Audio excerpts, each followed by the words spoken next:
Pernahkah anda rasa seolah-olah seluruh dunia anda sedang runtuh? Satu persatu perkara yang anda sangka kukuh mula goyah. Kerjaya, hubungan, kewangan, semuanya terasa huru-hara dan tidak menentu. Dalam saat-saat begini adalah lumrah untuk kita merasa takut, hilang harapan dan mempersoalkan setiap keputusan yang pernah kita buat. Kita mungkin terfikir, mengapa ini terjadi pada saya? Adakah saya telah melakukan sesuatu yang salah? Bagaimana jika saya katakan kepada anda bahawa kekacauan ini, keruntuhan yang anda alami ini, bukanlah satu hukuman atau tanda kegagalan? Bagaimana jika ia sebenarnya adalah petanda paling jelas bahawa anda berada di ambang satu keajaiban yang besar? Fikirkan tentang pembinaan sebuah bangunan pencakar langit. Sebelum struktur baru yang megah boleh dibina, tapak lama perlu dirobohkan sepenuhnya. Tanah perlu digali dalam, asas lama perlu dicabut, dan segala-galanya perlu dibersihkan. Proses ini nampak musnah dan bersepah, tetapi ia adalah satu langkah yang amat penting untuk membina asas yang cukup kuat untuk menampung sesuatu yang jauh lebih besar dan hebat. Inilah yang sedang berlaku dalam hidup anda. Alam semesta sedang membersihkan ruang. Ia sedang merobohkan struktur lama dalam hidup anda yang tidak lagi dapat menampung versi diri anda yang lebih agung yang akan muncul. Hubungan yang tidak lagi menyokong pertumbuhan anda, kerjaya yang tidak selari dengan jiwa anda, kepercayaan yang mengehadkan potensi anda, semuanya perlu pergi. Kesakitan yang anda rasai adalah kesakitan proses kelahiran semula. Ia adalah geseran antara realiti lama anda yang sedang mati dan realiti baru yang sedang cuba untuk dilahirkan melalui anda. Jadi, jangan takut dengan kekacauan ini. Pandanglah ia bukan sebagai halangan, tetapi sebagai proses penyusunan semula, dalaman yang suci. Anda sedang menyediakan asas untuk rahmat yang lebih besar daripada apa yang pernah anda bayangkan. Anda berada di malam sebelum fajar kejayaan anda. Jadi, bagaimana kita beralih daripada melihat kekacauan sebagai penderitaan kepada melihatnya sebagai satu persediaan untuk keajaiban? Jawapannya terletak pada satu anjakan perspektif yang fundamental, disokong oleh pemahaman tentang cara realiti itu sendiri berfungsi. Anda perlu faham bahawa anda bukan mangsa kepada keadaan. Anda adalah medan tenaga yang bergetar dan anda secara aktif mengambil bahagian dalam penciptaan realiti anda setiap saat. Ini bukan falsafah angan-angan. Ini adalah asas fizik kuantum. Semua di alam semesta ini, termasuk diri anda, adalah tenaga tulen yang bergetar pada frekuensi yang berbeza. Fikiran anda adalah tenaga. Emosi anda adalah tenaga. Setiap sel dalam badan anda bergetar. Apabila anda merasa takut, kecewa atau putus asa, anda menurunkan getaran tenaga anda. Anda bergetar pada frekuensi yang rendah. Pada frekuensi ini, secara semula, jadi anda akan menarik lebih banyak situasi, orang dan pengalaman yang sepadan dengan getaran rendah itu. Ia adalah hukum resonans, sama seperti bagaimana radio hanya boleh menangkap siaran yang frekuensinya sama dengan frekuensi yang ditala padanya. Penyelesaiannya oleh itu adalah untuk secara sedar menaikkan frekuensi anda. Walaupun keadaan luaran kelihatan huru-hara, anda mempunyai kuasa untuk memilih keadaan dalaman anda. Anda boleh memilih untuk memfokuskan pada rasa syukur atas apa yang anda ada. Anda boleh memilih untuk merasa harapan dan kepercayaan terhadap masa depan yang lebih baik. Apabila anda melakukan ini, anda mula bergetar pada frekuensi yang lebih tinggi. Dan dengan menukar frekuensi anda menukar realiti yang anda tarik ke dalam hidup anda. Keajaiban yang anda tunggu tidak berada di luar sana. Ia adalah satu frekuensi. Dan apabila anda menala diri anda kepada frekuensi itu, keajaiban itu tidak mempunyai pilihan lain selain muncul dalam realiti anda. Kekacauan adalah isyarat bahawa frekuensi lama anda tidak lagi berfungsi. Ia adalah panggilan untuk menaik taraf getaran anda. Persoalannya, jika ia semudah menukar frekuensi kita, mengapa begitu sukar untuk melakukannya? Mengapa kita sering terperangkap dalam corak pemikiran dan emosi negatif yang sama, walaupun kita sedar ia tidak memberi manfaat kepada kita? Jawapannya terletak jauh di dalam sistem operasi kita, di dalam minda separa sedar. Ahli neuroscience telah membuktikan bahawa sekitar 95% daripada tingkah laku harian kita, pemikiran automatik dan reaksi emosi kita dikawal oleh minda separa sedar. Ia adalah program yang berjalan di latar belakang, dibentuk oleh pengalaman masa lalu, kepercayaan yang kita serap sejak kecil, dan kenangan emosi yang mendalam. Identiti anda atau siapa yang anda percaya diri anda adalah sebahagian besar daripada program ini. Jika selama bertahun-tahun anda telah memprogramkan diri anda untuk percaya bahawa anda tidak cukup baik, bahawa hidup ini sukar, atau bahawa anda tidak layak menerima perkara yang baik, maka minda separa sedar anda akan bekerja tanpa henti untuk mencipta realiti yang mengesahkan kepercayaan ini. Ia adalah mekanisme kelangsungan hidup. Ia mahu anda kekal dalam zon yang dikenali, walaupun zon itu penuh dengan penderitaan. Jadi, apabila anda secara sedar memutuskan untuk mahukan keajaiban, untuk mahukan kehidupan yang lebih baik, anda sebenarnya sedang mengisytiharkan perang terhadap identiti lama anda.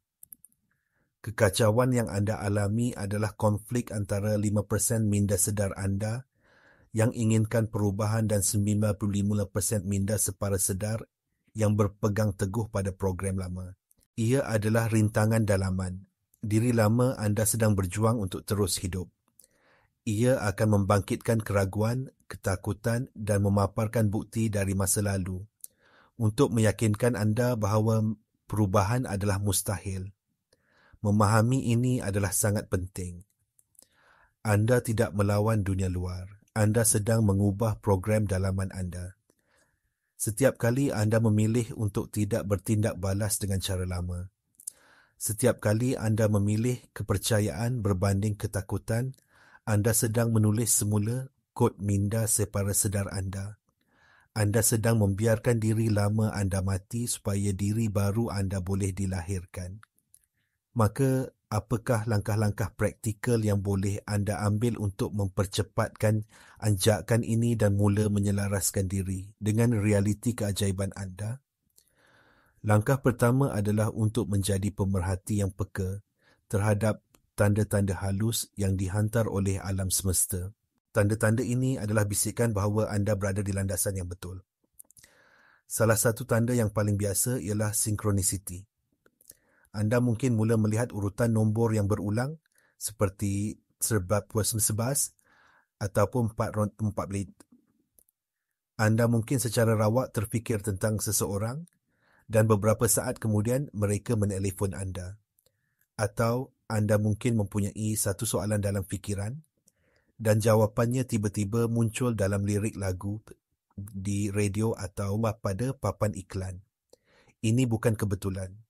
Ini adalah alam semesta yang mengesahkan bahawa ia sedang berkomunikasi dengan anda, bahawa anda sedang menjadi selari dengan aliran yang lebih tinggi. Tanda lain ialah kemunculan ketenangan yang tiba-tiba di tengah-tengah kekacauan. Walaupun segala-galanya di sekeliling anda berantakan, anda mungkin mengalami saat-saat di mana anda merasa sangat damai dan yakin bahawa semuanya akan baik-baik saja. Hargai saat-saat ini. Ia adalah gambaran sekilas frekuensi realiti baru anda. Langkah kedua, dan ini mungkin yang paling sukar, adalah untuk melepaskan kawalan dan berserah. Ini bukan bermakna menyerah kalah. Ia bermakna menyerahkan diri dengan penuh kepercayaan kepada kebijaksanaan alam semesta yang lebih tinggi. Apabila anda cuba mengawal setiap butiran, anda beroperasi dari tenaga ketakutan dan kekurangan. Anda memberitahu alam semesta bahawa anda tidak mempercayainya untuk memberikan yang terbaik untuk anda. Ini membawa kita kepada salah satu prinsip paling asas dalam fizik kuantum. Kesan pemerhati, the observer effect. Dalam eksperimen celah ganda, double slit eksperimen yang terkenal, saintis mendapati bahawa zarah subatomik wujud sebagai gelombang kebarangkalian sehingga ia diperhatikan. Apabila ia diperhatikan, ia runtuh menjadi satu zarah di satu lokasi tertentu. Ini bermakna tindakan memerhati itu sendiri mempengaruhi realiti. Apabila anda memerhati masalah anda dari perspektif ketakutan dan keperluan untuk mengawal, anda mengukuhkan realiti masalah itu. Tetapi apabila anda berserah, anda menarik balik fokus tegang anda. Anda berhenti memerhati dari sudut pandangan yang terhad dan membenarkan medan kuantum kemungkinan yang tidak terhingga untuk menyusun semula dirinya demi kebaikan tertinggi anda. Anda membenarkan penyelesaian yang paling elegan yang tidak dapat anda bayangkan dengan minda logik anda untuk muncul. Untuk benar-benar memahami bagaimana anda boleh menjadi arkitek realiti anda, kita perlu menyelam lebih dalam ke dalam sains yang menyokong idea-idea ini. Mari kita mulakan dengan eksperimen celah ganda. Bayangkan anda menembak bola kecil melalui satu papan dengan dua celah.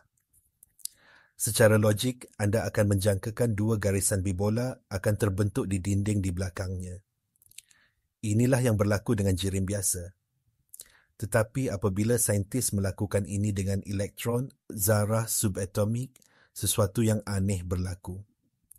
Apabila tiada siapa yang memerhati, elektron berkelakuan seperti gelombang dan melalui kedua-dua celah serentak, mewujudkan corak interference di dinding, seperti ombak di dalam air. Tetapi saat mereka meletakkan alat pengesan untuk melihat celah mana yang dilalui oleh elektron, corak gelombang itu hilang dan elektron mula berkelakuan seperti berbola, hanya melalui satu celah. Apakah maksud ini? Ia bermakna kesedaran tindakan pemerhatian secara literal menukar hasil di peringkat kuantum. Realiti anda bukanlah sesuatu yang tetap dan pepejal. Ia adalah medan potensi yang cair, dan fokus serta kepercayaan anda lah yang meruntuhkan potensi itu menjadi pengalaman fizikal. Ini disokong lagi oleh konsep tenaga, frekuensi dan getaran yang dipopularkan oleh Nikola Tesla. Beliau berkata, jika anda ingin mencari rahsia alam semesta, fikirkan dari segi tenaga, frekuensi dan getaran. Setiap fikiran dan emosi anda mempunyai tanda tangan getaran yang unik. Emosi seperti cinta, kegembiraan dan kesyukuran mempunyai frekuensi yang tinggi dan pantas. Emosi seperti ketakutan, kemarahan dan rasa bersalah mempunyai frekuensi yang rendah dan perlahan. Dengan mengekalkan keadaan emosi yang tinggi secara konsisten, anda menjadi pemancar yang kuat, menghantar isyarat yang jelas ke medan kuantum tentang realiti yang anda pilih untuk alami. Kemudian ada bidang epigenetik yang dipelopori oleh ahli biologi sel seperti Dr. Bruce Lipton. Epigenetik menunjukkan bahawa jin anda bukanlah takdir anda. Persepsi anda terhadap persekitaran, kepercayaan anda dan emosi anda lah yang menghantar isyarat kimia yang boleh menghidupkan atau mematikan jin tertentu. Ini bermakna dengan menukar minda anda boleh menukar biologi anda. Jika kesedaran anda cukup berkuasa untuk mengubah ekspresi genetik badan fizikal anda, bayangkan kuasanya untuk mempengaruhi dunia material di sekeliling anda. Cabaran terbesar ialah mencapai keadaan koheren, keselarasan. Seringkali kita berada dalam keadaan tidak koheren. Kita berfikir satu perkara, saya mahu kelimpahan, tetapi merasakan perkara lain, saya rasa kekurangan. Fikiran dan hati kita menghantar isyarat yang bercanggah. Untuk mencipta keajaiban, anda mesti menyelaraskan fikiran dan emosi anda. Anda mesti merasakan perasaan keinginan anda yang telah tercapai di sini dan sekarang. Anda mesti menjana keadaan emosi yang sepadan dengan realiti masa depan anda sebelum ia berlaku. Apabila fikiran dan hati anda bersatu dalam niat yang sama, anda menjadi magnet kuantum yang sangat kuat. Teori ini sangat hebat, tetapi bagaimana kita mengintegrasikannya ke dalam kehidupan seharian kita? Ia bermula dengan amalan yang mudah tetapi konsisten. Saya mahu anda mencuba sesuatu bersama saya sekarang. Di mana sahaja anda berada, jika selamat untuk melakukannya, saya mahu anda berhenti seketika. Tutup mata anda. Tarik nafas dalam-dalam dan hembuskan perlahan-lahan. Sekarang, saya mahu anda bayangkan keajaiban yang paling anda inginkan telah pun berlaku. Bukan ia akan berlaku, tetapi ia sudah menjadi realiti anda. Rasakannya dengan setiap sel dalam badan anda. Bagaimanakah rasanya? Adakah ia rasa lega? Kegembiraan yang meluap-luap? Ketenangan yang mendalam? Rasa syukur yang tidak terhingga? Jangan hanya memikirkannya. Benarkan diri anda untuk merasai emosi itu sepenuhnya sekarang. Biarkan ia memenuhi jantung anda, merebak ke seluruh badan anda. Kekal dalam perasaan ini selama yang anda boleh. Latihan ini bukan sekadar visualisasi. Anda sedang menjana tanda tangan elektromagnetik realiti masa depan anda. Anda sedang melatih badan anda secara emosi untuk memahami bagaimana rasanya kehidupan baru anda. Dengan mengamalkannya setiap hari, anda mula membina laluan saraf yang baru dan mengkondisikan semula minda separa sedar anda. Anda sedang menjadi getaran yang sepadan dengan keinginan anda. Untuk mengukuhkan niat ini dengan lebih kuat lagi, saya mahu anda mengambil tindakan sekarang. Pergi ke ruangan komen di bawah dan tulis ayat ini. Saya bersedia menerima keajaiban saya. Dengan menuliskannya, anda bukan sahaja menegaskan niat anda kepada diri sendiri, tetapi anda juga mengisytiharkannya kepada alam semesta dan menyertai komuniti pencipta sedar yang lain yang melakukan perkara yang sama. Anda sedang menyumbang kepada medan tenaga kolektif yang bergetar pada frekuensi keajaiban. Lakukan sekarang, tuntut realiti baru anda. Apabila anda mula mengamalkan prinsip-prinsip ini, anda mungkin akan menghadapi cabaran yang paling besar, keraguan dan ketidaksabaran. Anda telah melakukan latihan, anda telah menaikkan frekuensi anda, tetapi apabila anda membuka mata, realiti terigi anda kelihatan sama seperti sebelumnya. Inilah ujian sebenar. Di sinilah kebanyakan orang berputus asa. Anda perlu memahami konsep masa jeda, lag time. Terdapat sedikit kelewatan antara perubahan dalaman anda dan manifestasinya dalam dunia fizikal. Fikirkan tentang menanam benih. Anda menyiramnya dan memberinya cahaya matahari. Tetapi anda tidak menggali tanah setiap hari untuk melihat sama ada ia telah bercambah. Anda percaya bahawa proses itu sedang berlaku di bawah permukaan. Begitu juga dengan manifestasi. Selepas anda menghantar isyarat tenaga anda mesti mempunyai kepercayaan iman bahawa alam semesta sedang menyusun semula dirinya untuk menyampaikan permintaan anda. Di sinilah ajaran kerohanian kuno dan neurosains moden bertemu.